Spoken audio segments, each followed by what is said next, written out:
saya Diansa Adi, NIM 2015-210464. Dari sini akan menjelaskan tentang tujuan pembelajaran. Yang pertama, diskusikan keuntungan penting dari komunikasi dua arah. Yang kedua, mengidentifikasi masalah komunikasi untuk menghindari. Yang ketiga, jelaskan kapan dan bagaimana menggunakan berbagai sarana komunikasi. Yang keempat, secara ringkas untuk menjadi lebih baik pengirim dan penerima informasi. Yang kelima, menjelaskan bagaimana meningkatkan ke bawah, ke atas, dan komunikasi horizontal. Yang keenam, ringkasan bagaimana bekerja dengan selentingan perusahaan. Dan yang terakhir, yang ketujuh, menjelaskan organisasi tak terbatas dan keuntungan-keuntungan. Selanjutnya saya akan menjelaskan tentang komunikasi interpersonal. Komunikasi itu sendiri yaitu perpindahan informasi dan arti dari satu pihak ke pihak lain melalui penggunaan simbol bersama-sama. Terima kasih atas kesempatannya. Nama saya Hanif, NIM 471. Saya akan melanjutkan presentasi podcast saya, yaitu komunikasi satu arah dibandingkan dengan komunikasi dua arah. Komunikasi satu arah adalah sebuah proses di mana informasi mengirim satu arah dari pengirim ke penerima tanpa memberikan umpan balik. Seseorang manajer mengirimkan surat elektronik atau email ke bawahan tanpa meminta tanggapan. Seseorang karyawan menelepon Departemen Teknologi Informasi atau TI dan meninggalkan pesan yang meminta perbaikan untuk komputer.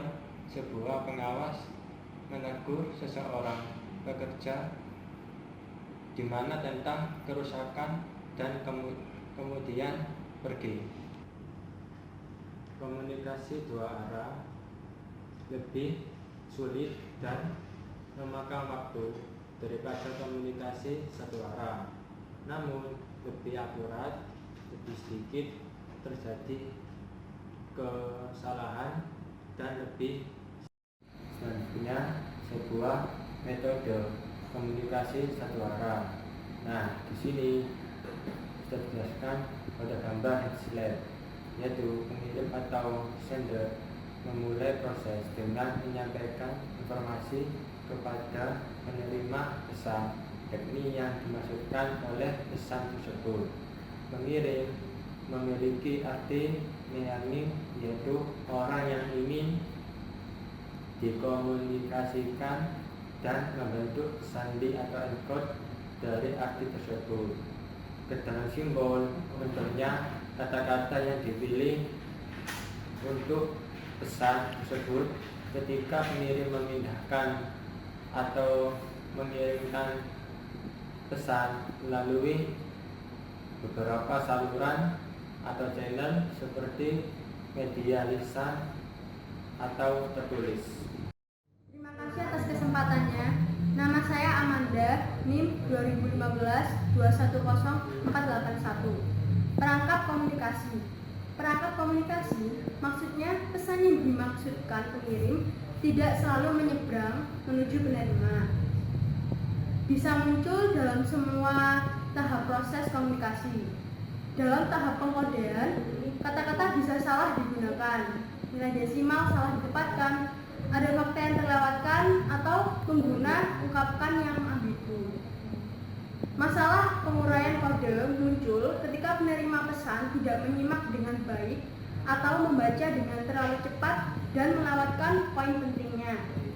Hal itu dapat menyebabkan penerima pesan bisa salah menafsirkan pesan. Seperti juga seseorang bisa menarik kesimpulan yang salah dari memo yang tidak jelas, dan seorang pendengar bisa menganggap pernyataan umum dari pimpinannya dengan terlalu pribadi atau lirikan yang ditanggapi dengan salah. Perangkap komunikasi umumnya proses persepsi dan penyaringan bisa menciptakan salah pengertian. Persepsi atau perception adalah proses menerima dan menerjemahkan informasi. Terkadang seseorang mengasumsikan bahwa orang lain akan selalu berbagi sudut pandang mereka dan secara alami akan lebih memperhatikan pandangannya sendiri dibandingkan dengan pandangan orang lain. Akan tetapi, perbedaan persepsi akan menghalangi konsensus bersama. Perbedaan persepsi akan membantu seseorang untuk melihat dari sudut pandang orang lain dan berpendapat bahwa hal itu adalah logis dan menggabungkan perseptif orang tersebut dalam interpretasi masalah milik Anda. Contohnya saja, Ana dan Ani memiliki perbedaan persepsi mengenai sesuatu hal. Lalu mereka saling berbagi pendapat dan menggabungkan hal tersebut dengan logis. Menggabungkan pandangan orang lain ke dalam sudut pandang pribadi adalah penting agar bisa bekerja secara kolaboratif. Yang kedua adalah penyaringan atau filtering. Penyaringan adalah proses menahan, mengabaikan, atau mengubah informasi. Pengirim pesan melakukan hal ini ketika hanya mengatakan hal-hal yang mereka pikir ingin didengar oleh pimpinan, atau memberikan pujian yang tidak berdasar dan bukan kritik yang bersifat jujur. Penerima pesan juga menyaring informasi. Mereka mungkin gagal dalam mengenali pesan yang penting atau hanya menyimak sebagian dari isi pesan, tidak yang lain. Contohnya, seorang wanita pemilik toko retail memberi tugas kepada seorang manajer laki-lakinya. Ia mengatakan akan membantunya, tetapi tidak melakukannya. Saat pemilik toko berpikir ia akan melakukannya karyawan tersebut. Terima kasih.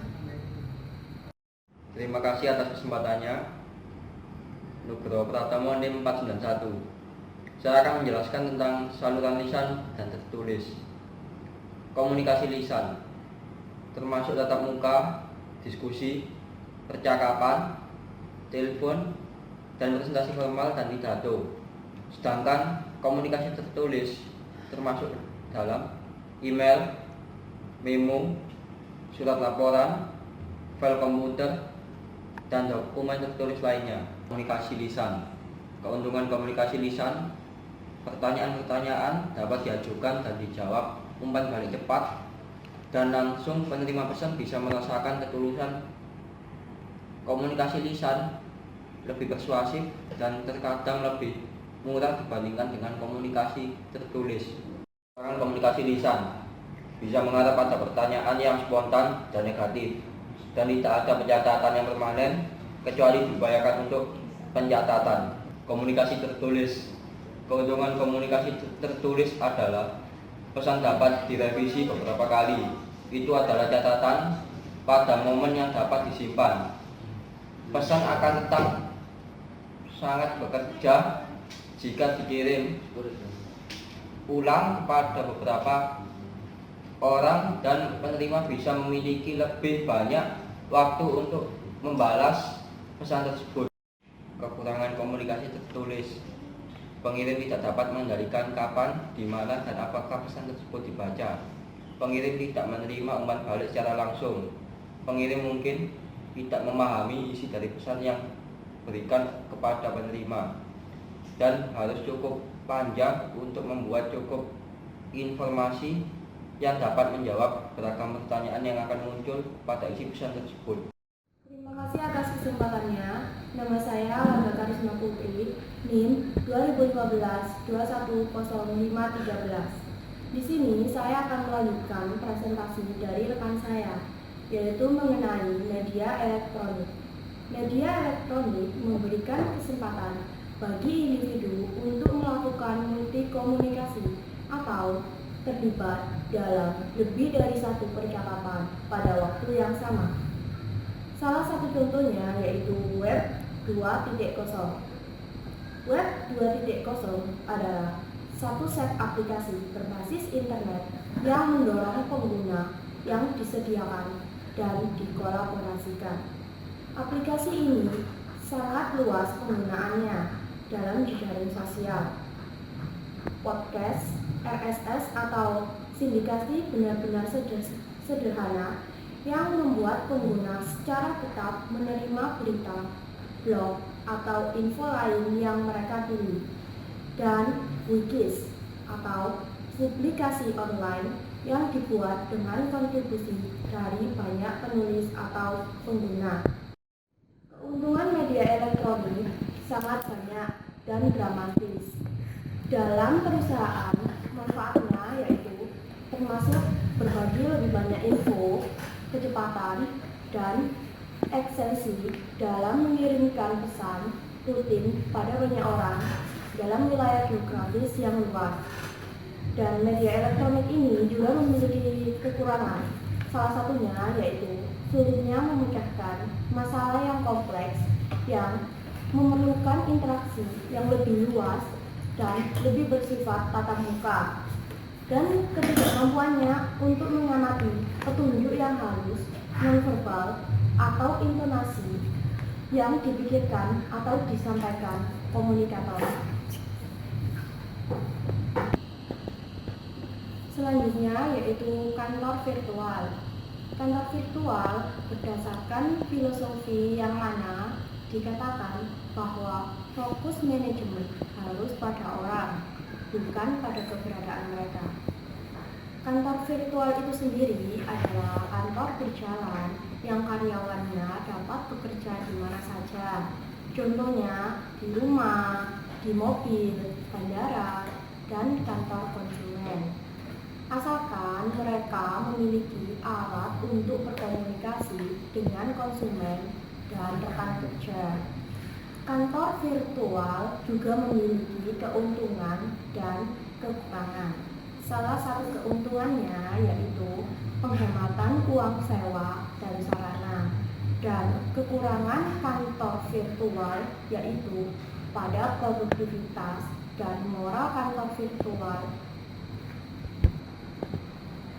yang memerlukan perubahan pada manusia dan menghadirkan tantangan teknis, sehingga meskipun banyak sensasi dan berguna, tidak akan sepenuhnya menggantikan kantor nyata dan pekerjaan tatap muka. Saya Sari Kurniasari, NIM 2015-210515. Saya akan melanjutkan presentasi dari rekan saya. Saya akan menjelaskan mengenai aspek mendengarkan, yaitu ada beberapa teknik dasar untuk membantu manajer dalam mendengar secara efektif. Salah satunya adalah refleksi. Refleksi merupakan proses di mana seseorang menyatakan apa yang dia percaya orang lain katakan. Teknik ini menekankan pada proses mendengar, dan ketika dua pihak terlibat aktif dalam proses refleksi, maka mereka akan saling masuki pikiran satu sama lain, sehingga akan terjadi komunikasi dua arah yang lebih akurat. Selanjutnya, ada beberapa cara, yaitu 10 cara untuk mendengar secara efektif. Yang pertama adalah temukan wilayah minat. Yang kedua adalah nilai isi, bukan cara penyampaian. Artinya, jangan berfokus pada perilaku, suara, pakaian dari si pembicara, tapi fokuslah pada isi dari apa yang disampaikan oleh pembicara. Yang ketiga adalah tahan diri Anda. Artinya, jangan terburu-buru untuk berekspresi terhadap apa yang dibicarakan, tapi coba pahamilah apa yang disampaikan oleh pembicara. Yang keempat adalah dengarkan ide-ide.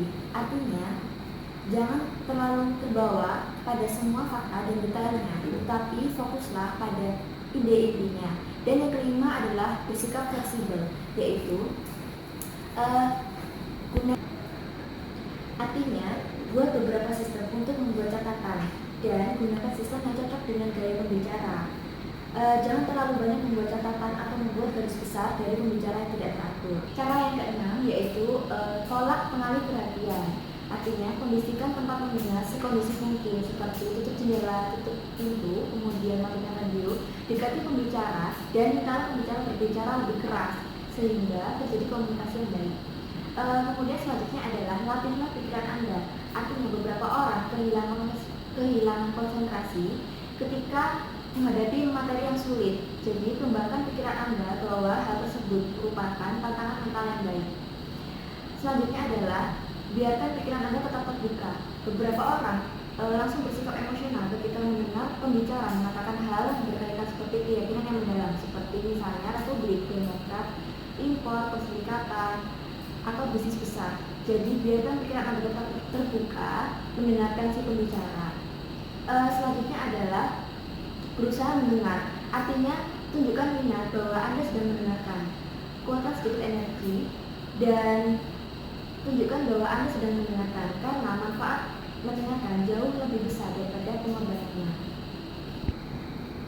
Selanjutnya, manfaatkan kecepatan pikiran Anda, karena sebagian besar orang berbicara 120 kata per menit. Jadi, tetapi sebagian besar memiliki kemampuan mendengar 4 kali dari jumlah itu, sehingga manfaatkan ekstra pemikiran tersebut untuk mendengarkan dengan baik dibandingkan mendengarkan yang lain. Proses mendengar diawali dari kontak pribadi, sehingga untuk perusahaan mendengar dan belajar dari orang lain merupakan hal yang penting untuk sebuah inovasi, karena perubahan dan inovasi yang berhasil berawal dari kontak dengan sesama secara baik. Terima kasih atas kesempatannya. Nama saya Fatur Rizal Rifai, NIM 2015 210 521. Saya akan menjelaskan tentang komunikasi organisasi. Komunikasi organisasi bagi menjadi 3, yaitu komunikasi ke bawah, lalu pelatihan, dan manajemen transparansi. Komunikasi ke bawah adalah informasi yang mengalir dari tingkat yang lebih tinggi ke tingkat yang lebih rendah dalam hierarki organisasi. Komunikasi ke bawah yang memberikan informasi yang relevan, yang akan mendukung proses identifikasi karyawan. Orang-orang harus menerima informasi yang mereka perlukan, namun masih banyak timbul masalah pada komunikasi ke bawah, seperti 1. Terlalu banyak informasi. 2. Kurangnya keterbukaan manajer kepada bawahan. Yang ketiga, informasi yang hilang. Proses hilangnya informasi dalam komunikasi ke bawah. 100% saat informasi ada pada dewan direksi, menjadi 63% saat ada pada wakil direktur. Semakin turun drastis menjadi 20% saat informasi ada pada karyawan. Pelatihan adalah pembicaraan yang bertujuan membantu pihak lain agar menjadi lebih efektif dan mencapai potensi penuh dalam bekerja. Pelatihan bukan hanya untuk karyawan yang memiliki kinerja terburuk, tetapi juga untuk para karyawan yang ingin memiliki kinerja bagus dan memerlukannya. Manajemen transparansi, suatu tindakan berbagai informasi penting dengan karyawan di semua tingkat ketika informasi tersebut hanya dimaksudkan bagi pihak manajemen saja. Terima kasih atas kesempatannya. Saya akan melanjutkan presentasi dari teman saya. Nama saya Mulia Citra, NIM 2015 210 530. Komunikasi ke atas adalah informasi yang mengalir dari bawah ke tingkat yang lebih tinggi dalam hierarki organisasi. Komunikasi ke atas yang baik adalah penting karena beberapa alasan. Manajer mendapatkan gambaran akurat dari pekerjaan, pencapaian, masalah, rencana, perilaku, dan ide dari para karyawan.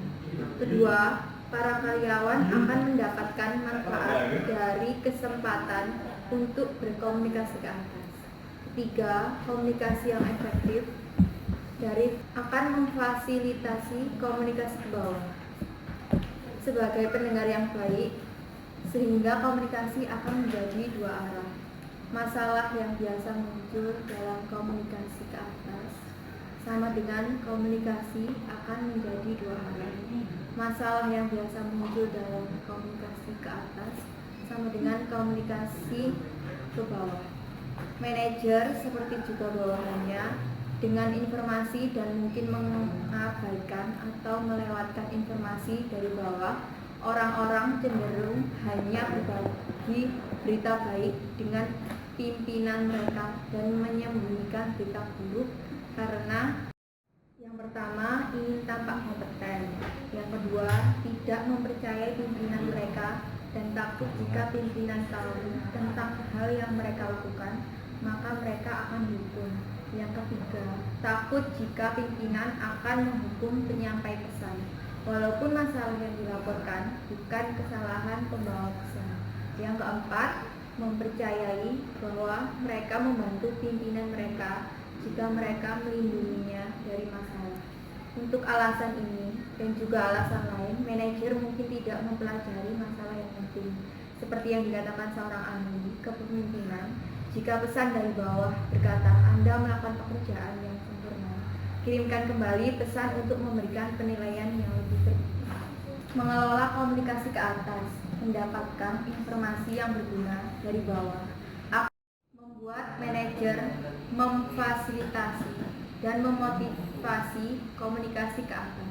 Sebagai contohnya, mereka bisa memiliki kebijakan pintu terbuka dan mendorong orang-orang untuk menggunakannya.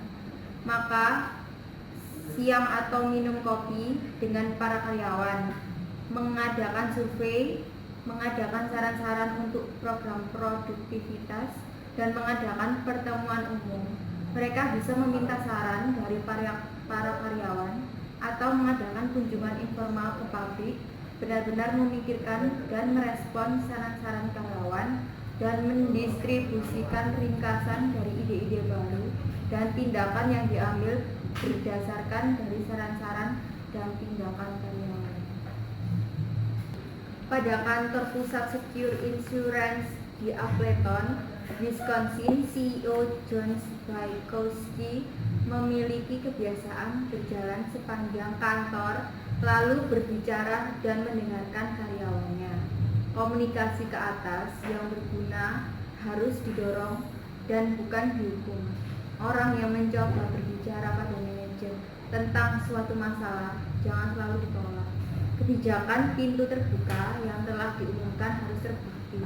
Orang-orang harus mempercayai atasan mereka dan mengetahui bahwa manajer tidak akan menyimpan dendam jika mereka menyampaikan informasi negatif. Yang presentasi dari kelompok kami, kurang lebihnya mohon maaf. Wassalamualaikum warahmatullahi wabarakatuh.